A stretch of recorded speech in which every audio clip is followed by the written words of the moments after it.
Hello everyone, कैसे हो आप सब। आई होप आप सब अच्छे होंगे। चलिए, तो आज का जो हमारा टॉपिक है वो है परसेंटेज आयनिक करेक्टर। इससे पहले मैंने जो डिस्कस किया था डायपोल मोमेंट को। अगर आपने वो वीडियो नहीं देखा है तो पहले उस वाली वीडियो को देख लीजिए, ठीक है। उसका लिंक आपको इस वाले वीडियो के डिस्क्रिप्शन में मिल जाएगा, नहीं तो फिर जो है आप चैनल की प्लेलिस्ट पे जाकर भी उसको देख सकते हो, ठीक है। अब देखो, परसेंटेज आयनिक करेक्टर है क्या, इसको जो है एक एग्जाम्पल से समझ लो कि मान लो हमारे पास एक भी कोई मॉलिक्यूल है, पोलर मॉलिक्यूल, और उसमें जो है बी की इलेक्ट्रोनेगेटिविटी ज्यादा है तो उसके ऊपर जो है माइनस का चार्ज आया हुआ है, डेल माइनस का, और इसके ऊपर डेल प्लस का चार्ज, जो कि मैं डायपोल मोमेंट वाले कॉन्सेप्ट में भी आपको बता के आया हूँ। तो देखो यहाँ पे कि जो डायपोल मोमेंट है वो हो क्यों रहा है, उसका कारण है इलेक्ट्रोनेगेटिविटी। अगर इलेक्ट्रोनेगेटिविटी ज्यादा होगी तो डायपोल मोमेंट भी ज्यादा होगा। तो इसको ही जो है मैंने यहाँ पे थ्योरेटिकल में लिखा है, तो पहले मैं इसको समझा रहा हूँ, ठीक है। तो इलेक्ट्रोनेगेटिव जो डायपोल मोमेंट है उसका कारण है इलेक्ट्रोनेगेटिविटी। अगर इलेक्ट्रोनेगेटिविटी बढ़ेगी मॉलिक्यूल किसी भी एटम में, मॉलिक्यूल के किसी भी एटम में, तो फिर क्या होगा कि जो उसके साइड वाला वो है एटम, उसकी साइड से इलेक्ट्रॉन खींचेंगे और इसके ऊपर क्या है डेल माइनस का चार्ज जो है और भी ज्यादा बढ़ जाएगा। यानी हम कह सकते हैं कि जो डायपोल मोमेंट है वो बढ़ जाएगा। यानी इलेक्ट्रोनेगेटिविटी अगर बढ़ेगी तो डायपोल मोमेंट बढ़ जाएगा, और अगर डायपोल मोमेंट बढ़ा तो ये माइनस का चार्ज और माइनस हो जाएगा और डेल प्लस का चार्ज और प्लस हो जाएगा। यानी आयनिक करेक्टर बढ़ जाएगा। क्या होगा? आयनिक करेक्टर बढ़ जाएगा। तो हम जो आयनिक करेक्टर है, अगर उसे हम परसेंटेज में मापेंगे तो हम उसको कहेंगे कि जो है वो परसेंटेज आयनिक करेक्टर है, ठीक है। तो जो डायपोल मोमेंट है अगर वो बढ़ा तो परसेंटेज आयनिक करेक्टर बढ़ेगा, ठीक है।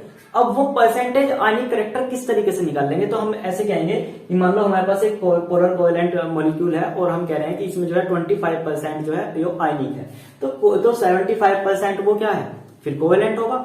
75% कोवेलेंट है और 25% वो क्या है, आयनिक है। क्योंकि आयनिक तो हो रहा है ना, क्योंकि इलेक्ट्रोनेगेटिविटी में डिफरेंस है और ज्यादा है, डायपोल मूवमेंट हो रहा है, डायपोल मूवमेंट हो रहा है, तो फिर एक का इसमें जो है आयनिक करेक्टर बन रहा है, आयनिक हो रहा है, चाहे वो पार्शियली हो या फिर कैसा भी हो। तो हम यहाँ पे बताएंगे कि कौन सा जो बॉन्ड है, किसी बॉन्ड में कितने परसेंट वो पोलर बॉन्ड में कितना परसेंट वो कोवेलेंट है, कितना परसेंट आयनिक। तो हम आयनिक करेक्टर निकालते हैं, और आयनिक करेक्टर को हम किसके बेस पे निकालेंगे, हम डायपोल मोमेंट के बेस पे निकालेंगे। तो हम इस हेडिंग को इस तरीके से लिख सकते हैं कि percentage ionic character on the basis of dipole moment, ठीक है। इस तरीके से भी ये टॉपिक आपको मिल सकता है। तो देखो, इसको किस तरीके से निकालेंगे, तो इसका एक फॉर्मूला होता है। तो पहले जो है मैंने ये जो वर्क लिखा है उसको मैं अब आपको समझाता हूँ, इसको यहाँ से रफ कर देता हूँ, ठीक है। ये तो एग्जाम्पल था समझाने का। देखो, हमने यहाँ पे लिखा कि already said that the dipole moment of a polar molecule arises due to the difference in electronegativity. जो डायपोल मोमेंट है उसका अराइजिंग का जो कारण है वो क्या है, इलेक्ट्रोनेगेटिविटी में डिफरेंस होना किसी भी मॉलिक्यूल की जो कि बॉन्डेड टुगेदर है, यानी बंधे हुए हैं आपस में किसी बॉन्ड से, ठीक है। अब देखो, फिर मैंने यहाँ पे लिखा कि जो इलेक्ट्रोनेगेटिविटी है वो जो डायपोल मोमेंट है वो डायरेक्टली प्रोपोर्शनल है किसके, इलेक्ट्रोनेगेटिविटी। अगर इलेक्ट्रोनेगेटिविटी बढ़ेगी तो डायपोल मोमेंट भी बढ़ेगा। और फिर मैंने यहाँ पे लिखा कि डायपोल मोमेंट आयनिक करेक्टर डायरेक्टली प्रोपोर्शनल है किसके, डायपोल मोमेंट के। मतलब अगर डायपोल मोमेंट बढ़ा तो फिर परसेंटेज आयनिक करेक्टर भी बढ़ेगा। तो यही जो बात है मैं पहले भी समझा के आया हूँ और अभी मैंने आपको जो है ये बात समझाई है, ठीक है। अब देखो, the ionic character is calculated with the help of following equation. हम जो है इसको फॉलोइंग इक्वेशन से जो है आयनिक करेक्टर को निकाल सकते हैं। अब वो फॉर्मूला क्या है, तो फॉर्मूला है हमारा ये कि जो है percentage ionic character is equal to mu XP upon mu ionic into 100%, ठीक है। ये फॉर्मूला है। अब इसमें म्यू एक्सपी और म्यू आयनिक क्या है, तो इसके बारे में मैंने यहाँ पे लिखा कि जो म्यू एक्सपी है वो एक्सपेरिमेंटल वैल्यू या observe value of the dipole movement. जो मॉलिक्यूल है उसमें जो बॉन्ड के बीच में जो डायपोल मूवमेंट है उसकी एक्चुअल, और आप इसको बोल सकते हो या फिर एक्सपेरिमेंटल वैल्यू है, ठीक है। एक्चुअल, एक्सपेरिमेंटल या फिर ऑब्जर्व वैल्यू, तीनों वर्ड यूज कर सकते हो, ठीक है।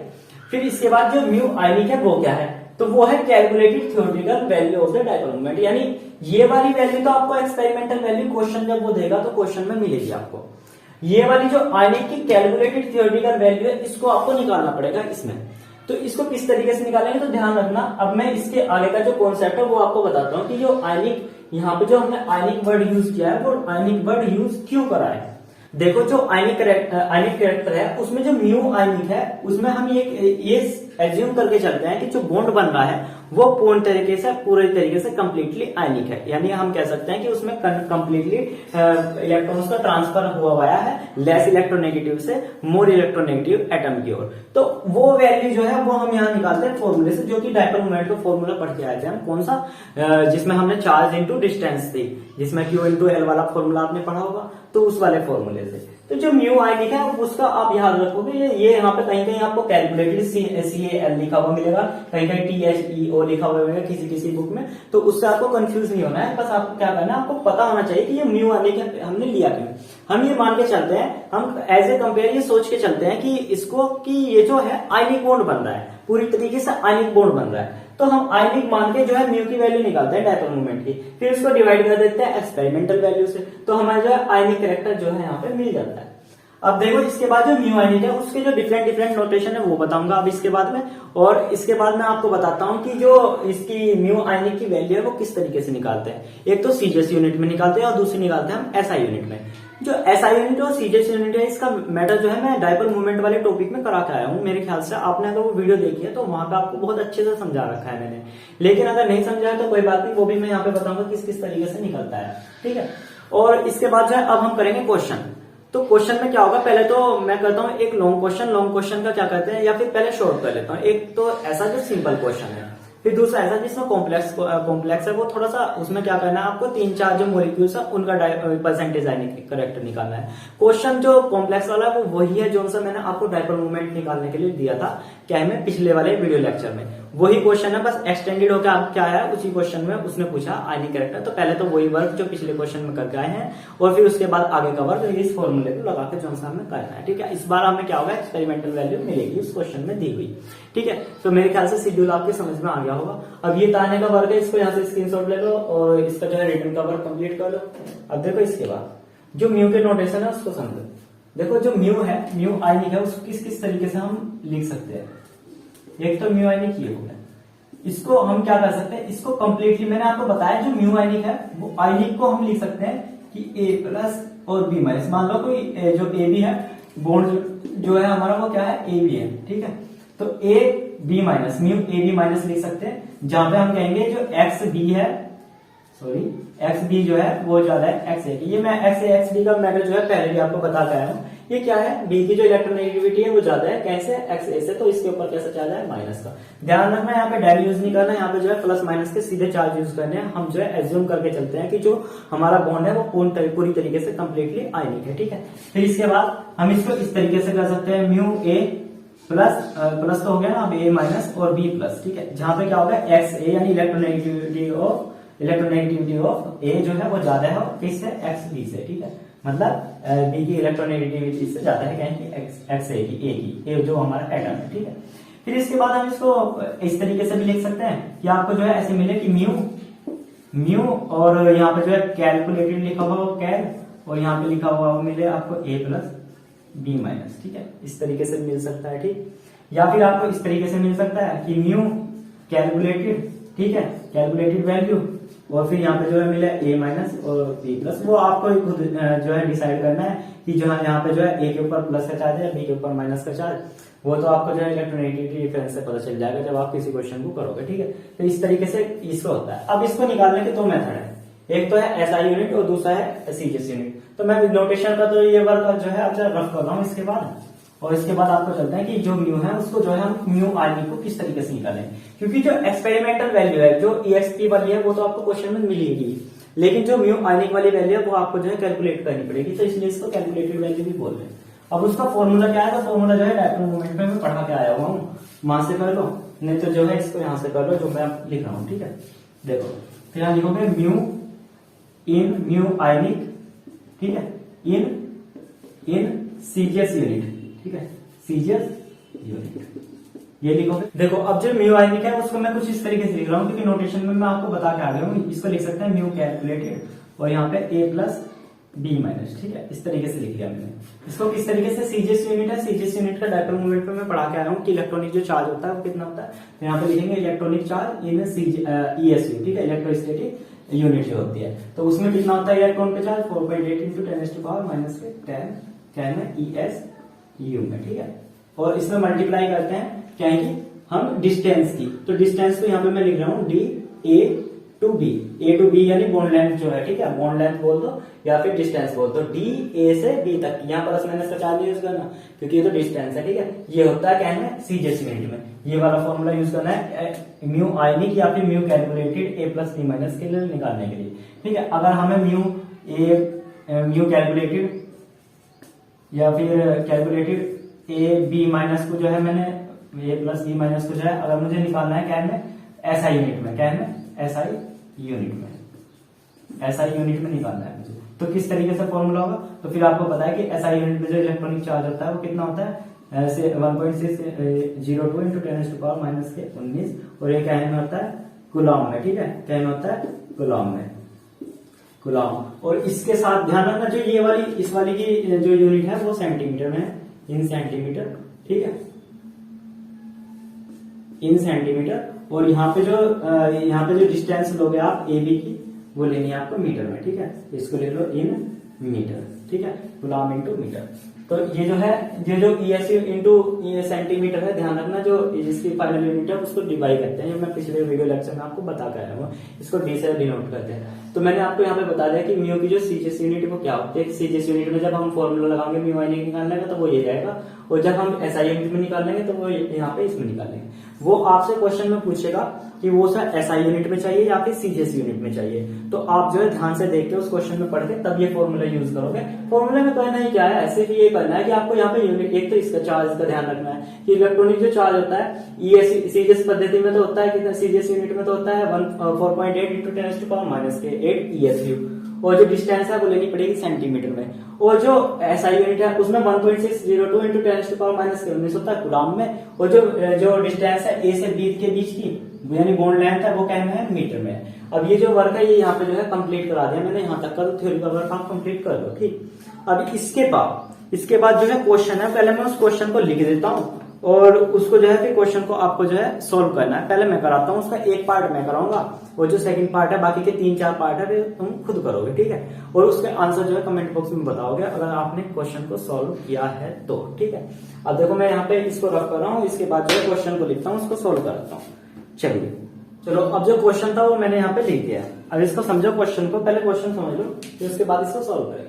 देखो इसने कहा है क्वेश्चन ऐसे ही जैसे पिछले डायपोल मूवमेंट वाले में मैंने क्वेश्चन दिया था ना, वहां पे तो आपको सिर्फ वैल्यू निकालनी थी। यहाँ पे जो है एक्सपेरिमेंटल वैल्यू देगा और उसकी डायपोल मूवमेंट वाली वैल्यू निकालनी है आपको आयनिक वाली, और फिर जो है उसमें तो जो है आयनिक कैरेक्टर वाले फॉर्मूले में रखना है। क्वेश्चन सॉल्व, कुछ भी इसमें जो है हार्ड नहीं है, ठीक है, बहुत आसान क्वेश्चन है। देखो यहाँ पे HX bond length in HX bond length in HF, HCl, HBr, HI molecule are 0.92 angstrom, 1.27 angstrom, 1.41 angstrom and 1.61 angstrom। मतलब इसने कहा कि जो बॉन्ड लेंथ है यानी जो डिस्टेंस है, बॉन्ड लेंथ बोल दो, डिस्टेंस बोल दो, L बोल दो या D बोल दो, ठीक है, वो कितनी है, वो यहाँ पे जो है इनकी रेस्पेक्टिवली X का मतलब हेलोजन परिवार के तत्व फ्लोरीन, क्लोरीन, ब्रोमीन और आयोडीन, ठीक है। तो यहाँ पे FCl, Br और I ये है इनकी रेस्पेक्टिवली। HF की कितनी है 0.92 एंगस्ट्रॉम, इसकी कितनी है HCl की 1.27 एंगस्ट्रॉम, ऐसे सब इन्होंने दे दी। फिर उन्होंने कहा था experimental value of this dipole movement of this molecule is, ये आपको 4 वैल्यू दी, मतलब एक्सपेरिमेंटल वैल्यू दे दी। अब क्या है कि HF की तो दी आपको कितनी 0.64 इंटू 10⁻⁻29, CM जो दे रखा है वो सेंटीमीटर नहीं है, वो है कूलॉम इंटू मीटर है, ध्यान रखना। और कूलॉम इंटू मीटर है यानी SI यूनिट है। कौन सी यूनिट है, SI यूनिट, यानी फॉर्मूला जो लगना अब डायपोल मूवमेंट यानी परसेंटेज आयनिक कैरेक्टर में जो आप डायपोल मूवमेंट निकालोगे आयनिक वाला, वो क्या में निकालोगे, SI यूनिट में निकालोगे। तो यहाँ पे देख लो, फिर इसके बाद एक्सपेरिमेंटल वैल्यू इन्होंने चारों की दे दी। अब उसके बाद इसने कहा कि प्रत्येक का आयनिक कैरेक्टर निकाल लो, ईच बॉन्ड, ठीक है, HX का ईच बॉन्ड यानी HF का भी आयनिक कैरेक्टर, HCl का भी, HBr का भी, यानी अपने आप में जो है 4 क्वेश्चन बन गए। सबसे पहले क्या करना है आपको, जो है यहाँ पे फॉर्मूला लिखना है, आंसर में ऐसे करके लिखेंगे क्योंकि हम जानते हैं परसेंटेज आयनिक कैरेक्टर फॉर्मूला क्या होता है परसेंटेज आयनिक कैरेक्टर का, mu experimental value upon mu ionic value. Ionic बोल दूं या फिर मैं एक काम करूं, इसको आयनिक ना लिख के मैं ऐसे करके लिख लूं कि कैलकुलेटेड वैल्यू, और उसके बाद लिख दूं मैं HX, ठीक है, H प्लस X माइनस। यही तो है ना, नोटेशन में बता के आया हूं मैं आपको, क्योंकि यहाँ पे जो है HX है, फिर HFCl और Br आयोडीन, इस तरीके से X है यहाँ पे, ठीक, इस तरीके से इंटू 100%, ये है हमारा फॉर्मूला। इसमें आपको जरूरत क्या नहीं पड़ेगी, एक्सपेरिमेंटल वैल्यू जब हम निकालेंगे percentage ionic character of HX लिख लो यहाँ पे, ठीक है। जब हम यहाँ पे HF का निकाल लेंगे तो यहाँ पे जो वैल्यू है वो एक्सपेरिमेंटल वैल्यू यहाँ से उठा के रख देंगे, क्या है कि ये वाली, और जो है फिर जो है डिस्टेंस यानी जो हम यहाँ पे म्यू कैलकुलेटेड निकालेंगे उसमें इस तरीके से रखनी है। अब कैसे रखनी है देखो, हमें एक्सपेरिमेंटल वैल्यू तो दी हुई है गिवन, अब जो आयनिक वैल्यू है यानी जो कैलकुलेटेड वैल्यू है वो निकालनी है। तो पहले जो है मैं कैलकुलेटेड इसका फॉर्मूला ले लेता हूँ, म्यू कैलकुलेटेड कहेगा H x H plus x minus, इसका फॉर्मूला क्या है, कौन सी यूनिट में निकालना है ये बताओ, इसको कौन सी यूनिट में निकालना है। तो मैंने आपको जो है ये बता के आया हूं कि यहाँ पे जो है ये वैल्यू क्या में रखी है, कूलम इनटू मीटर में, तो आपको इसके लिए भी क्या यूज करना पड़ेगा, कूलम इनटू मीटर यूज करना पड़ेगा। अब कैसे निकालेंगे, आपको पता है कि जो कूलम इनटू मीटर में जो इलेक्ट्रॉनिक चार्ज होता है वो कितना होता है, 1.6 इंटू 10 टू पावर माइनस के 29 होता है या 19 होता है, ठीक है 19 कूलम इनटू, फिर इसका जो फॉर्मूले में आता है डिस्टेंस क्या है कि एच एक्स बॉन्ड की, एच एक्स बॉन्ड या बॉन्ड लेंथ बोल सकते हो आप, और इन क्या है ना, इन मीटर, ठीक है कूलम इनटू मीटर। अब देखो यहाँ पे जो है दी हुई है वैल्यू, पहले जाएंगे भी निकालेंगे हम, यहाँ पे जो है सबसे पहले निकालते हैं percentage ionic character of H F. तो जब यहाँ पे एच एफ का निकालेंगे तो यहाँ पे जो है हम यहाँ लिखेंगे म्यू कैलकुलेटेड एच प्लस और एफ माइनस, ठीक है ये निकालेंगे, ठीक है पहले इसको निकालते हैं। तो यहाँ पे हो जाएगा 1.6 इंटू 10 टू पावर माइनस के 19, तो इसी तरीके से रहेगा कूलम इनटू डिस्टेंस, देखो इसकी कितनी है, तो एच एफ की जो बॉन्ड लेंथ है वो कितनी है 0.92 एंगस्ट्रॉम, तो 0.92 एंगस्ट्रॉम को चेंज करो क्या है मीटर में, क्योंकि हमें जो वैल्यू चाहिए वो क्या में चाहिए मीटर में, तो मीटर में चेंज करेंगे। तो यहाँ पे क्या करते हैं हम 10 की पावर माइनस के 10 से क्या कर देते हैं, इसमें मल्टीप्लाई कर देते हैं और ये क्या हो गया मीटर में। इसकी वैल्यू कैलकुलेट करो कितनी आएगी, तो जब तुम इसकी ये माइनस के 10 माइनस के 19 क्या हो गया माइनस के 29, ठीक है तो मैं यहाँ पे लिख लूं यानी 10 टू पावर माइनस के 29। इसकी कैलकुलेशन करो 1.602 की 02 है यहाँ पे, ठीक है 02 भी रख लो 02, ठीक है तो यहाँ पे हो गया इसकी 0.92 और 1.602 की जब कैलकुलेशन करोगे तो मुझे जो है फाइनल आंसर पता है इसका, आप कैलकुलेशन कर लेना, तो ये आ जाएगा 1.47 इंटू 10 टू पावर माइनस के 29 कूलम इंटू मीटर, यानी जो म्यू कैलकुलेटेड की वैल्यू है वो हमारे पास आ गई इतनी, ठीक है। अब हमें निकालना है परसेंटेज आयनिक कैरेक्टर ऑफ मेरे पास स्पेस कम है इस क्वेश्चन की वजह से, ठीक है आयनिक कैरेक्टर ऑफ एच एफ का निकालते हैं क्योंकि पहले हमने एच एफ की निकाला है। एक्सपेरिमेंटल वैल्यू देखो एच एफ की कितनी है, तो experimental value of H F की देखो यहाँ पे रेस्पेक्टिवली लिखा है, तो पहले वाली वैल्यू जो है वो एच एफ की है, तो यहाँ पे कितनी है, तो वो है 0.64 इंटू 10 टू पावर माइनस के 29, ये है एक्सपेरिमेंटल वैल्यू, ठीक है।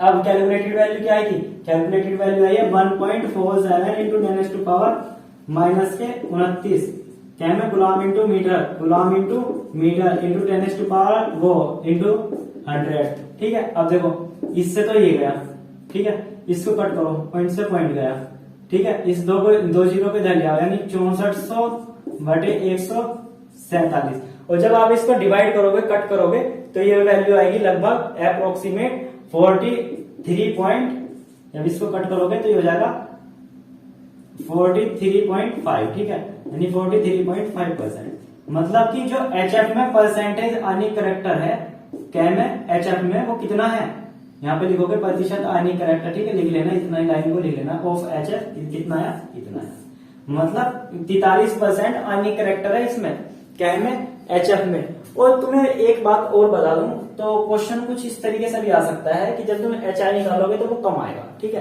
यानी आयनिक कैरेक्टर किस में ज्यादा होगा, तो मैंने आपको बताया कि डायपोल मूवमेंट जिसमें ज्यादा होगा, और डायपोल मूवमेंट किसमें ज्यादा होगा, जिसमें इलेक्ट्रोनेगेटिविटी ज्यादा होगी।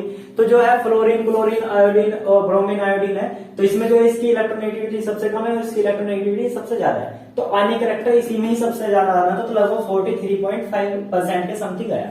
इसी तरीके से अब आप क्या करोगे HCl का करोगे, तो यहाँ पे जो है म्यू कैलकुलेटेड निकालोगे HF की जगह HCl का 1.602 तो ऐसे ही रहेगा, 10 टू पावर 19 तो ऐसे ही रहेगा, इसमें गुना करोगे क्या है कि अब जो DHI डिस्टेंस जो है लेंथ जो है वो रखोगे ये वाली 1.27, ठीक है।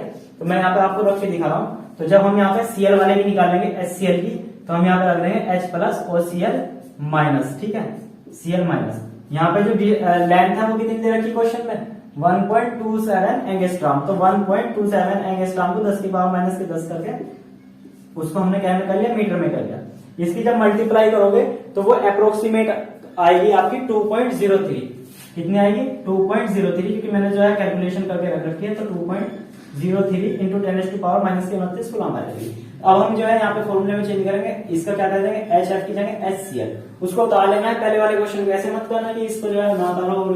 तो यहाँ पे जो है आप क्या करना है, यहाँ पे एक्सपेरिमेंटल वैल्यू है तो सारा चेंज होगा, ठीक है। इसको चेंज करने का मैं मेथड बताता हूँ, इसको तो आप रफ कर दो, ठीक है, ये यहाँ से रफ कर दो। HF की जगह ये क्या हो गया HCl हो गया, ठीक है। इसको कर दिया हमने यहाँ से रफ। इसको percentage ionic character of HCl कैसे निकालेंगे, mu experimental value value of dipole moment second number पे ये रखी कितनी 0.343 इंटू 10⁻⁻⁻³ कूलम इंटू मीटर। ये वैल्यू कितनी आई थी हमारी कैलकुलेटेड, ये वाली वैल्यू यहाँ पे देखो कितनी निकाली आपने 2.03 into 10⁻⁻⁻⁻² coulomb into metre into 100%, ठीक है। इससे तो ये गया, ये तो हर बारी कट जाना, ठीक है। अब देखो यहाँ पे इसको कट कर लो इससे, ठीक। अब देखो यहाँ पे 3 इंटू 100/203 ऐसे हो गया। इसको जो है कट करोगे तो ये वैल्यू जो है लगभग अप्रोक्सीमेट कितनी आएगी, तो मैंने कैलकुलेट करके रख रखा है, मैं आपको यहाँ पे बता देता हूँ। तो ये वैल्यू आएगी परसेंटेज आयनिक कैरेक्टर आ जाएगा इसका 16.8, इसका जाएगा 16.8%, ठीक है। इसको कट कर लेना, ठीक है, जितनी बार भी कट होगा तो ये कितना हो गया 16.8%। तो जो HF की है वो कितनी आई थी, HF की आई थी 43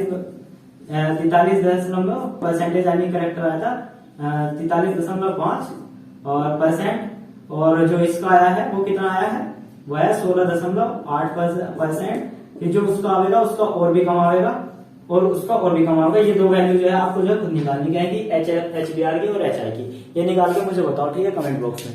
अब इसके बाद देखो, तो हम यहाँ पे बोल सकते हैं कि फाइनली हम ये बोल सकते हैं कि HF का जो आयनिक कैरेक्टर है वो ज्यादा होगा, फिर HCl का और कम, फिर HBr का और कम, और HCl का वो HI का और कम। यानी सबसे ज्यादा आयनिक कैरेक्टर कैसे था, इधर की साइड का था, इंक्रीजेस ऑफ आयनिक कैरेक्टर, ठीक है, कैरेक्टर। तो ये जो है इस तरीके से हो गया। मैं फिर से एक बार कॉन्सेप्ट जो है क्लियर करा रहा हूँ कि यहाँ पे जो है आयनिक कैरेक्टर किसका ज्यादा हो गया, किसका रहेगा F का, HF का, क्योंकि फ्लोराइड की जो है इलेक्ट्रोनेगेटिविटी ज्यादा है, इलेक्ट्रोनेगेटिविटी ज्यादा है, तो फिर जो है इसका जो है डायपोल मूवमेंट ज्यादा होगा, और डायपोल मूवमेंट ज्यादा होगा तो फिर आपको जो है यहाँ पे जो है परसेंटेज आयनिक कैरेक्टर इसका सबसे ज्यादा देखने को मिलेगा। अब इस क्वेश्चन के बाकी के जो दो पार्ट है, एक तो ये वाला इसका HBr वाला और HI वाला, कैलकुलेट करके जो है मुझे जल्दी से कमेंट बॉक्स में बताओ, ठीक। अब जो है मैं इस क्वेश्चन को रफ कर रहा हूँ, यहाँ तक ये जो मेथड है ये डालो, आंसर बिल्कुल जो है एग्जैक्ट आपको लाना है, और अगर किसी तरीके की प्रॉब्लम होगी तो कमेंट बॉक्स में पूछ लेना, ठीक है। इसको रफ कर रहा हूँ, इसके बाद जो है एक नेक्स्ट क्वेश्चन है, उसमें जो है आपको परसेंटेज आयनिक कैरेक्टर बताना है, ठीक है। तो मैं इसके रफ कर देता हूँ, इसको आपने उतार लिया होगा मेरे ख्याल से, इसको उतार लेना, ठीक है, क्वेश्चन को। इसी तरीके से बहुत सारे क्वेश्चन बन सकते हैं, मैंने तो आपको बता दिया, मेथड बता दिया, इसमें दो मेथड वे करा भी दिए और एक कम करा रहा हूँ, ठीक है। तो इस तरीके से 3 हो जाएंगे, तो 3 तो मैंने करा दिए, और 2 पार्ट इस क्वेश्चन के बचे हुए आपको खुद करने हैं। तो मेरे ख्याल से जो है आयनिक कैरेक्टर वाला कॉन्सेप्ट है वो बहुत अच्छे से हो गया होगा आपका। क्वेश्चन में कहा है कि इन NaCl आयनिक क्रिस्टल, पहले मैं क्वेश्चन को लिख देता हूं, ठीक है। आयनिक क्रिस्टल बॉन्ड लेंथ रखी इन्होंने is 2.36 angstrom and the experimental dipole moment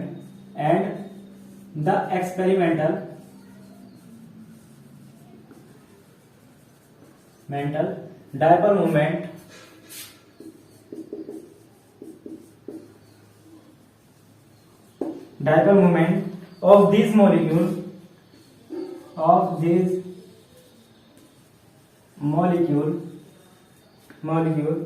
is 8.5 dBi. Calculate the percentage ionic character of this molecule.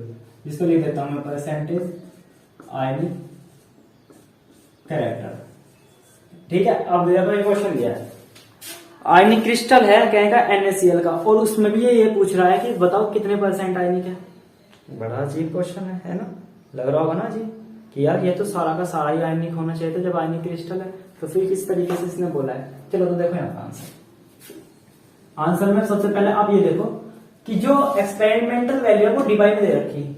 Debye का मतलब है कि ये सीजीएस यूनिट दे रखी है, ईएसयू इंटू सेंटीमीटर। तो हम जो है जब म्यू एन निकाल रहे हैं तो उसमें फॉर्मूला जो यूज करेंगे सीजीएस वाला करेंगे। तो पहले जो है बॉन्ड लेंथ देख लेते हैं कितनी दे रखी है, 2.36 एंगस्ट्रॉम। ठीक है, अब इसको जो है यहाँ पे समझो फॉर्मूला क्या होता है, परसेंटेज आयनिक कैरेक्टर। तो मैं लिख लेता हूँ परसेंटेज आयनिक कैरेक्टर, ठीक है, ऑफ क्या है का percentage ionic character of NaCl, ठीक है, NaCl। यहाँ पे इसको Cl बना लो, यहाँ पे देखो क्या होता है formula, mu EXP experimental value upon mu calculated value, और मैंने यहाँ पे लिख दिया इसके आगे क्या है कि Na प्लस और Cl माइनस आयनिक वैल्यू है, तो उसको मैंने नोटेशन ये वाला यूज कर रहा हूँ। मैं नोटेशन के बारे में पहले बता के आ चुका हूँ आपको, ठीक है, इसमें कंफ्यूज होने की जरूरत नहीं है। अब देखो यहाँ पे ये वैल्यू तो हमें दे रखी है, ये वाली वैल्यू निकालनी है, तो हम निकालते हैं यहाँ पे। देखो mu calculated bracket Na plus Cl minus, formula use करना है, डिबाई में दे रखा है, तो डिबाई वाला जो फॉर्मूला है वो कहे का है, वो सीजीएस यूनिट का है, जो कि मैं डायपोल मोमेंट में बता के आया हूँ। सीजीएस यूनिट में क्या होती है, electronic charge, Q into D वाला जब फॉर्मूला लगाओगे, Q इंटू एल वाला फॉर्मूला जो लगाओगे, या फिर आप E गुना डी वाला जो फॉर्मूला बोल सकते हो, डिस्टेंस, इलेक्ट्रॉनिक चार्ज, किसी भी तरीके का फॉर्मूला हो, आपको तो सब कुछ पता है, मैंने पहले ही बता रखा है कि जो इलेक्ट्रॉनिक चार्ज है वो कितना होता है। जब हम ESC यूनिट में सीजीएस यूनिट में बात करते हैं तो 4.0 इंटू 10 पावर, वो 4.8 इंटू 10 पावर माइनस के 10, और क्या में होता है ESU में होता है। क्या है ESU? ESU है इलेक्ट्रोस्टैटिक यूनिट, ठीक है। और जो यहाँ पे लेंथ यूज करते हैं वो कौन सी होती है, वो कहते हैं हम यहाँ पे जो लिख लेता हूँ मैं DNaCl, Na से Cl के बीच की जो डिस्टेंस है वो यूज कर रहे हैं, लेंथ भी बोल सकते हो आप इसको। मैं यहाँ पे लिख लेता हूँ इन सेंटीमीटर, ठीक। 4.8 इंटू 10 पावर माइनस के 10 ESU है, इंटू NaCl की डिस्टेंस कितनी रखी है 2.36 एंगस्ट्रॉम को सेंटीमीटर में चेंज कर दो भाई, तो एंगस्ट्रॉम को सेंटीमीटर में चेंज करेंगे तो माइनस के 8 सेंटीमीटर करा के है ना, पहले समझा रखा है किस तरीके से चेंज होती है। अब देखो यहाँ पे माइनस के 8 माइनस के 10 कितने हो गए, माइनस के 18, तो 4.8 इंटू 2.36 इंटू 10 पावर माइनस के 18 ESU इंटू सेंटीमीटर। इसको ESU इंटू सेंटीमीटर क्या होता है, डिपाई, तो मैं इसको लिख सकता हूँ। तो जो है इसकी कैलकुलेशन कर लो, कैलकुलेशन करके मुझे बताओ कितनी आ रही है। तो मैंने तो कैलकुलेशन पहले ही कर रखी है, तो मैं यहाँ पे इसको डायरेक्ट लिख देता हूँ कि जो इसकी कैलकुलेशन करके आएगा वो आएगा 11.328, ठीक है। तो 11.328 आ जाएगी इसकी वैल्यू, और इंटू 10 पावर माइनस के 18 ESU इलेक्ट्रोस्टैटिक यूनिट सेंटीमीटर। अब तुम्हें पता है कि जो 10 की पावर माइनस के 18 है और ये है, ये किसके बराबर होती है, ये बराबर होती है 1 डिवाइड के, ठीक है। तो मैं जो है इसकी कन्वर्जन कर देता हूँ, यहाँ पे इसको जो है चेंज करके लिख देता हूँ। तो इसको लिख देता हूँ 11 यहीं पे लिख दूं या फिर ऊपर लिख दूं, तो यहाँ पे लिख लेता हूँ मैं, ठीक है। तो NaU कैलकुलेटेड और फिर क्या आएगा Na प्लस Cl माइनस की वैल्यू कितनी होगी, 11 कितनी आई 11.328, और इसको डिवाइड में चेंज कर दिया क्योंकि हमारी जो एक्सपेरिमेंटल वैल्यू थी वो डिवाइड में। अब इस वाले फॉर्मूले में ये वैल्यू फिल कर दो, एक्सपेरिमेंटल वैल्यू। अब यहाँ पे लिखते हैं percentage ionic character of IC करके लिख दिया मैंने आयनिक कैरेक्टर, ठीक है। तो देखो यहाँ पे परसेंटेज आयनिक कैरेक्टर ऑफ किसका, NaCl का क्या होगा, एक्सपेरिमेंटल वैल्यू कितनी दे रखी है 8.5 डिवाइड दे रखी है अपॉन कैलकुलेटेड वैल्यू, ये वाली वैल्यू अभी निकाल का है कितनी आई, इसको जो है हमने यहाँ पे लिख दिया 11.328 आई थी डायरेक्ट इंटू 100%, डी से तो डी गया, ठीक है, डिवाइड का तो मैटर खत्म। अब देखो इसको कैलकुलेट करो, तो जब तुम इसको कैलकुलेट करोगे तो कैलकुलेट करने पर जो वैल्यू आएगी वो आएगी लगभग कितनी 75%। तो 75 035%। कैलकुलेशन कर लेना, इनकी कटिंग कर लेना। आगे 75%, यानी जो NaCl है, NaCl वो 75% तो है, आयनिक कैरेक्टर जो है इसका 75% है, यानी ये 70% तो है आयनिक, और 25% इसमें कौन सा नेचर आ रहा कोवेलेंट का, और वो क्यों आ रहा है उसके बारे में बताओ, बताओ जल्दी से, क्यों आ रहा है? पता है? नहीं पता ना, उसका कारण बताता हूं। तो देखो जो NaCl है उसमें इलेक्ट्रोनेगेटिविटी डिफरेंस होने की वजह से जो पूरी तरीके से इलेक्ट्रॉन ट्रांसफर तो हो रहा है, आयनिक है ये, ठीक है, पूरी तरीके से आयनिक है, लेकिन इलेक्ट्रॉन नेगेटिविटी डिफरेंस की वजह से क्या हो रहा है कि जो Na का जो खाली ऑर्बिटल है ना, क्योंकि Na ने तो एक इलेक्ट्रॉन ले दिया, उसके पास एक खाली ऑर्बिटल रहा, उस खाली वो, और फिर दूसरे वाला क्या है क्लोरीन, उसकी इलेक्ट्रोनेगेटिविटी इतनी ज्यादा है, इसका तो वैकेंट ऑर्बिटल, ठीक है, वैकेंट ऑर्बिटल, और इसका जो था ये आयनिक वाला जो ऑर्बिटल था, ठीक है, इसका जो भरा हुआ ऑर्बिटल, वो इसकी इलेक्ट्रोनेगेटिविटी में डिफरेंस ज्यादा होने की वजह से वो ओवरलैप कर जाते हैं। क्या कर जाते हैं? ओवरलैप कर जाते हैं, और इस ओवरलैपिंग की वजह से इसमें कोवेलेंट का भी नेचर आ जाता है। था तो ये आयनिक, लेकिन इसमें आगे कैसा नेचर, कोवेलेंट का नेचर आ गया।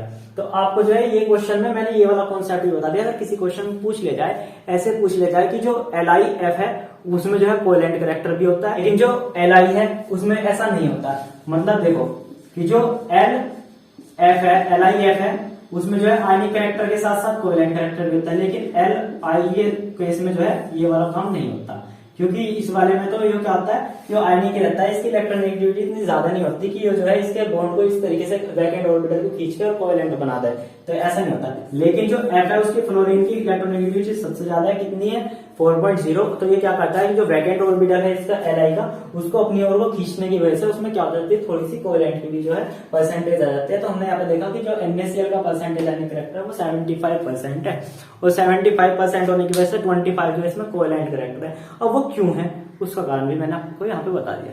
अब ये वाले क्वेश्चन जो है आयनिक कैरेक्टर का यहाँ पे कंप्लीट हो गया, BSc लेवल का, बहुत एडवांस लेवल का आज का जो है मटेरियल मैंने आपको समझाया, ठीक है। अगर इसके बाद भी अगर आपको कुछ प्रॉब्लम रहती है या फिर आपको कुछ क्वेश्चन होता है तो वो आप जो है कमेंट बॉक्स में बताया करो। और अगर आपको जो है टेलीग्राम ग्रुप ज्वाइन करना है तो उसकी लिंक भी मैंने दी हुई है, वहां पे भी कर सकते हो आप। वहां पे अगर कोई क्वेश्चन है तो आप वहां पे भी पूछ सकते हो, ठीक है, उसका भी वहां पे जो है मैं रिप्लाई कर दूंगा। तो चैनल को सब्सक्राइब कर लो और वीडियो को लाइक कर दो।